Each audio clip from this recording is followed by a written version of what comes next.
Right. Well done. We got Hello. you. Hello. Well done, Darren. I sussed it.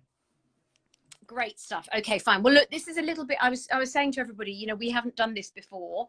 So if it's a little bit kind of disjointed, then apologies, because we haven't done this go live before, but it's great, isn't it? I can see you, you can see me, and you know, we can broadcast together, which is brilliant. So we don't have to actually be in the same location, which is always, you know, historically been a bit of a pain with doing interviews and things on Facebook. So Darren, my question to you is, what's happening with the campaign and how can the group help you? So, that's a good question, isn't it, on a Monday afternoon. Lots going on. I expect a lot of people saw my video last Monday where we were asking everybody to send out a letter to their MP. So let's just go back a stage. So Caroline Dinenage, MP for Gosport, has kindly submitted an amendment to the Levelling Up Bill so we can look at getting the council tax on HMO's bedrooms removed from the VOA and the Local Government Finance Act 1992. So obviously bedrooms don't become disaggregated anymore. That amendment is now live and we are encouraging members of this group to send a letter to their MP asking their MP to back the amendment, because the more MPs that back the amendment, the more chance we have of the Speaker of the House reading out the amendment and it going for debate within the Houses of Parliament to see if we can get it added to the Levelling Up Bill. How it normally works, from what I can gather, is the less MP support you have, the less chance you've got of the amendment being heard. So that's why we're asking every member of the group. And let's be honest, Wendy, we've got nearly 1,300 people in this group now. We've had a good start. I think we've got 50 people who have sent letters to MPs up and down England and Wales. But let's be honest, there's over 300 MPs in England and Wales. So we've not even hit, I don't even think we've hit something like 20% yet of MPs. So we need everybody. And do you know what? Even if you know someone who lives in a different area, and they might not even be a landlord, but they might be a family friend or a relative, get them to send the letter to their MP, because the more MPs that know about it, the more chance we've got of MP support in this amendment. So what you're saying is everybody in the group, we're asking them to send the letter. They can download the template, fill it in. If they don't know who their MP is, we've also given them a little bit of a link to find out who their MP is, what constituency they're in. So, you know, we've kind of done the work, or tried to help as much the work as possible. But what you're also saying is that even if you know someone who's not a landlord, doesn't have an HMO, maybe not that interested really in property, but would be willing to support the cause, ask them, send them the template of the letter so they can fill it in. Exactly, because let's be honest, you can only normally send an MP a letter to an MP that that is your MP, that you live in their constituents. So if you or constituency, shall I say? So if you've got someone who lives up north, for instance, and you're down south, and you're thinking, oh blimey, do you know what? They could send a letter to their MP. Just ask if they can do it, because it's like I say, the more MPs that support the amendment, the more chance we've got of it being heard, and the more chance we've got of it being included in the Levelling Up Bill. Because let's get one thing straight: if this gets included in the Levelling Up Bill and it gets passed by Parliament, and I think the King has to authorise it to be final as part of what happens in Parliament, then this VOA council tax of bedrooms just disappears. Yes, amazing. So it's very, very important. Now, a couple of things. We were also asking people, when they do this, to message us in the group. So there is a thread in the group that you, I think, started, which was, please let us know when you've done this and which area you're doing, because we're compiling a spreadsheet. Yes, and who your MP is, the area and the MP. Yeah, so we're compiling a spreadsheet of everybody who's already done this and which area they're in. In fact, we could probably share that to the group as well. We can obviously make it anonymous as to who has written, because people might not necessarily want their name to be shared, but we can certainly say areas have already had a letter. And then the other thing that occurred to me was, what are we doing? You can answer this, Darren, in terms of emailing all the MPs in the House of Commons. So two things. One, we know Caroline Dinenage and her team have emailed every MP in the House of Commons. We as a group are going to, that's a big thumbs up. We as a group, as the HMO, Council Tax and HMO lobbying group, we are also going to send a letter to every MP via email. We're also going to send a letter, I believe, to Michael Gove and some of the people at Dulac. And I might even send a letter to the Prime Minister. I might. Why not? Why not? Well, why not? Why not? I'm just waiting Right. for some correspondence from a couple of other people just to make sure that's the right thing to do. So there's lots going on. I want to make sure it's politically correct. Don't normally say that, do you, when you talk about a Prime Minister? But I want to make sure that's politically correct to do that.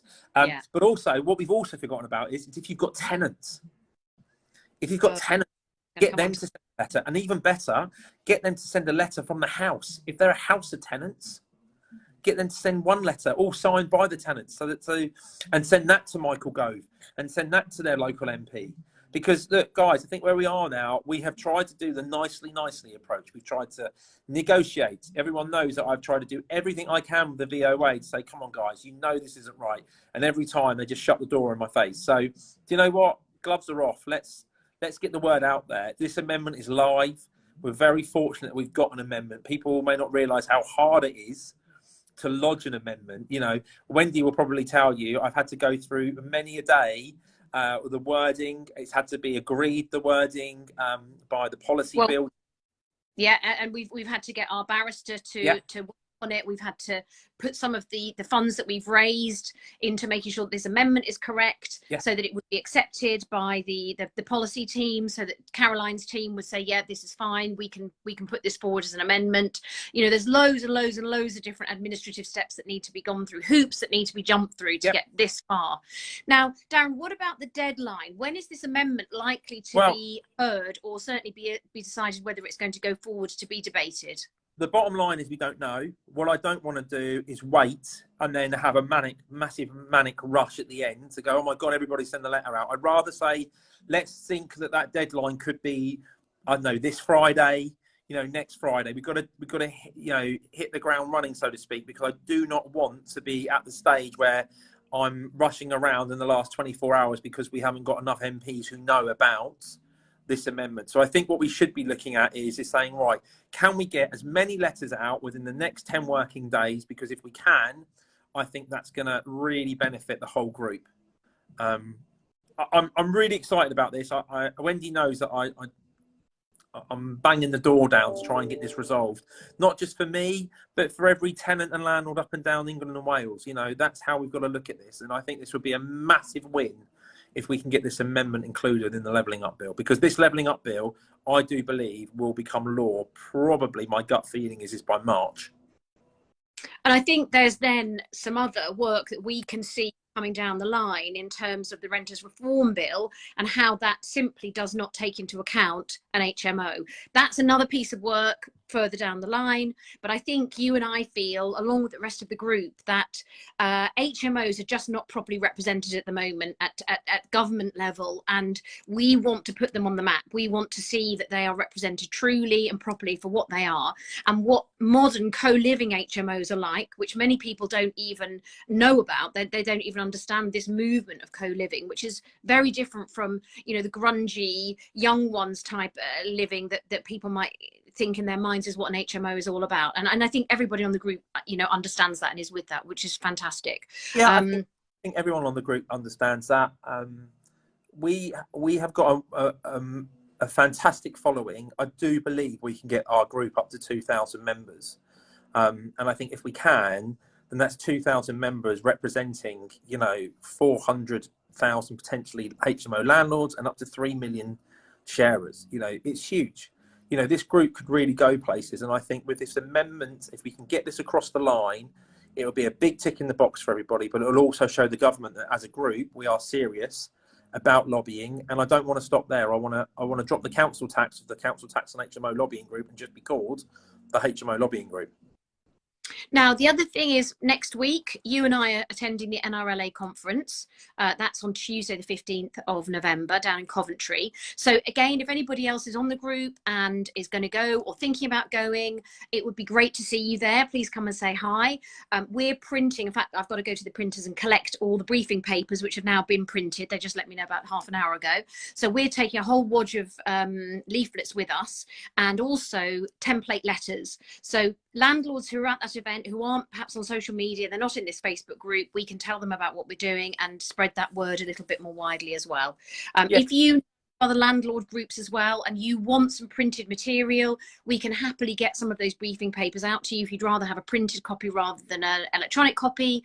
Circulate it amongst your networks. Please circulate this amongst your friends. I think, Darren, you're absolutely right that this is urgent. This is really important. And while there are lots of HMO there's lots of people invested in HMOs who perhaps don't want this to be made known. You know, maybe they're running training courses or they're doing mentoring and coaching and they don't want people to know that this is a threat because it does change the business model. We've accepted that, we know that, and I think we've kind of we've got some great answers for it. But I think a lot of bigger trainers and teachers in the HMO industry don't want this to be made visible to new investors. I think that is very condescending and patronizing because they're going to find out about it at some point, and I'd rather be ahead of the curve and be leading the way. So you know, I think that anybody who's listening to this or watching this and feels that they can circulate this in some way to the groups they're involved in, the more the merrier. Yeah, and I completely agree. And one thing I've been thinking about lately is I've had a few people say to me, Darren, the government's not going to change this. This is bringing in income to local authorities. But I come back to, this is the first time any government has taxed the tenant. So, you know, at the end of the day, that's not going to go down too well in the media, in social media, whether it be newspapers, social media, Facebook, whatever. That's not going to go down too well if MPs don't support this amendment, because basically what they're saying is they're happy for a tenant living in a bedroom to pay the same amount of council tax as someone in a one-bedroom flat that has all the facilities exclusively to them. Yeah, but yeah. That's where we are with it. In regards to, like you say, about education groups, etc., etc. Bottom line is this is happening, you know, and we failed as a country with landlords to stop Section 24. Yeah, yeah. We failed miserably on that, unfortunately. And I don't want us to fail miserably on this, because for once, this does actually affect tenant and landlord. Yeah. Yeah, you know, I agree. And I think the government's starting to listen, and we've got some good people in government really, you know, shouting our name in the cause of what we're trying to achieve. You know, we've got Caroline and we've also got Penny Morden, and Penny Morden's working hard in the background to get the government to accept this amendment. But at the end of the day, I don't, you know, I'm not going to sit back on my laurels and just wait for that to happen. We need to make this happen. Yeah, we need to push. Push. Brilliant. All right, well, look, Darren, I think that's fantastic. You know, your energy as ever is great, and I really key to this whole campaign. It's really badly affected you and your business model, but you're coming through it, and you've got that fighting spirit. And I think to a certain degree, that's what this campaign is all about. Is about us standing up for what we believe the right business model is for HMOs. That is going to bring consistency and sustainability to the model that is good for tenants. It's not just for landlords. This is absolutely for tenants as well. Wendy, so I think you're right. We've come so far. We've come so far in such a short amount of time. You've only got to look at how the NRLA and especially Ben Beadle is now backing this group. You know, you and I know we had conversations at the early stages where we didn't have people believing in what we can do, and now we've got the NRLA and Ben Beadle. And Ben obviously mentioned this last week on his Facebook post that he met one of the ministers. One of the housing ministers, and brought this subject up, and he's actually going to be writing to that housing minister explaining what the effects of this council tax is actually having on tenants. So this is great. We've now got organisations supporting this lobbying. Yeah. More people we can get supporting it, the better. Yeah, absolutely. So take key. Please download the letter and write to your MP if you haven't already. Please circulate the MP letter to other people that you might know, even if they're not into property. Just explain how important this is for you and your business. Please circulate to any landlord groups that you're in. If any of them want or Darren or both of us, we sometimes do a double act, to come and speak, or in fact even Matt's in the group as well, Matt Baker. I'm sure he'd be very willing to come out and speak. Please let us know. We can get a speaker to your event. It might not necessarily be in person, we might have to do it virtually, but we're very happy to go and spread the word about what we're doing and how we're helping people, just to get the word out there. We want to say massive thank you to everybody for all your support, what you've donated very, very generously to the cause. Those funds are being used used to pay our way through this battle. And we're gonna keep updating you. We've got another Facebook Live next week. We're gonna do this again next Monday afternoon. I'm gonna post twice this week. Right, we're going to give the group an update. Yeah, let's see if we can hit 150 MPs by Friday. Because if we can, I think we're halfway there to the amount of MPs that need to know. So come on, guys, let's see if we can do this. I'm going to badger you lot all week. So what's it today? Monday. So Wednesday, I'm going to do a video post and see how far we've got. Let's see if we can go from 50 to 100 by Wednesday. That's the challenge. Fabulous, fabulous. Right, great. Well, listen, thank you so much for your time, Darren. It's great to see you in sunny Portsmouth. I don't know, it's very grey and dull here, but anyway. And yeah, look forward to your updates during the week, and we'll be live again next Monday at 2:30, giving you an update on progress again. Amazing. Thanks, guys. Thanks, everyone. Bye now. Cheers.